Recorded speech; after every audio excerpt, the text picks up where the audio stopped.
Assalamualaikum warahmatullahi wabarakatuh. Selamat siang Bapak Ibu dan teman-teman semuanya. Perkenalkan, nama saya Asep Ridwanullah, NPM 254040008, Prodi Manajemen Bisnis tahun 2025. Untuk kali ini kita akan membahas materi yang sangat menarik di era modern ini, yaitu menguasai masa depan bisnis di era generasi Z. Fokus kita kali ini adalah pada strategi pemasaran, inovasi produk, dan teknik negosiasi yang relevan di mata mereka. Sebelum kita membahas strategi, mari kita kenali dulu. Siapa itu Gen Z? Mengapa mereka penting? Karena Gen Z telah menjadi target pasar utama. Ada 3 karakteristik utama Gen Z yang harus kita pahami. Yang pertama, digital native sejati. Mereka tumbuh bersama internet dan teknologi menjadikan kanal digital sebagai habitat alami mereka. Kedua, value driven and consumer.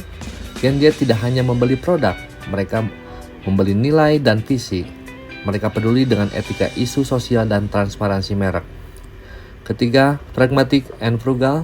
Mereka cenderung realistis dalam pengeluaran dan mencari nilai terbaik untuk uang yang mereka keluarkan. Ini menuntut kita untuk menawarkan nilai yang lebih jelas. Oke, masuk ke area produk. Bagi Gen Z, inovasi produk adalah kunci era baru. Kita harus bergerak melampaui sekedar fungsi. Ini adalah pilar inovasi produk yang relevan. Hiperpersonalisasi atau e-commerce.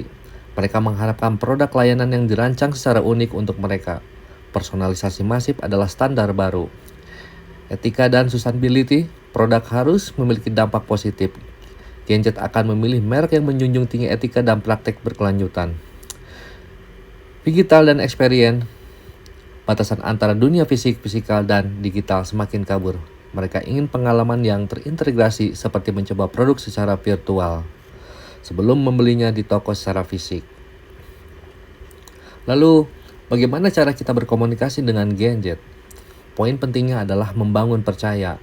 Mereka sangat sensitif terhadap kepalsuan, jadi strateginya harus no bullshit. Ada 3 strategi pemasaran dan komunikasi utama, yaitu konten vertikal dan snackable. Media favorit mereka adalah video pendek yang langsung pada intinya seperti TikTok dan Reels. Konten harus ringkas, menarik, dan mudah dicerna. Community building. Gen Z lebih percaya pada sekelompok sebaya mereka. Mereka harus memfasilitasi dan berinteraksi aktif dalam komunitas, bukan hanya sekedar beriklan. Influencer mikro dan nano. Mereka mencari otentitas influencer dengan pengikut tinggi di ceruk lebih kecil, kredibel daripada selebriti besar atau mega influencer. Dalam hal bisnis dan kesepakatan, kita harus mengubah paradigma negosiasi. Dari kekuatan ke kolaborasi. Inilah teknik negosiasi yang efektif di era Gen Z. Fokus win-win-win. Negosiasi harus menguntungkan semua pihak, termasuk masyarakat atau lingkungan. Nilai-nilai yang dipegang Gen Z ini tentang solusi bersama, bukan hanya kompromi. Data driven and argument. Gen Z menghargai fakta dan data. Argumentasi harus didukung oleh bukti yang jelas, bukan sekedar opini atau janji kosong. Komunikasi to the point. Hindari basa-basi yang bertele-tele, sampaikan maksud dan tawaran dengan jelas, ringkas, dan efisien. Tentu era ini membawa tantangan dan peluang. Kita perlu mengidentifikasi keduanya, kita perlu bersiap menghadapi tantangan, tetapi yang lebih penting kita harus agresif memanfaatkan peluang yang ada.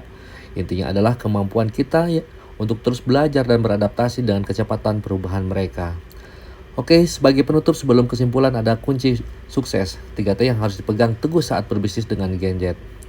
Yang pertama, transparansi. Jujur dalam setiap interaksi dan operasional. Gen Z akan dengan mudah mendeteksi ketidakjujuran. Kedua, teknologi. Memanfaatkan setiap kanal digital untuk keterlibatan, jadilah ahli yang platform yang mereka gunakan. Ketiga, tujuan. Purpose. Bisnis harus memiliki dampak positif yang jelas. Jual visi, bukan hanya produk. Itulah pemaparan singkat mengenai strategi bisnis di era Gen Z. Intinya kita harus stop selling, start solving. Bisnis yang sukses adalah bisnis yang mampu memecahkan masalah mereka dan berbagi nilai. Terima kasih, saya Asep Ridwanullah. Assalamualaikum warahmatullahi wabarakatuh.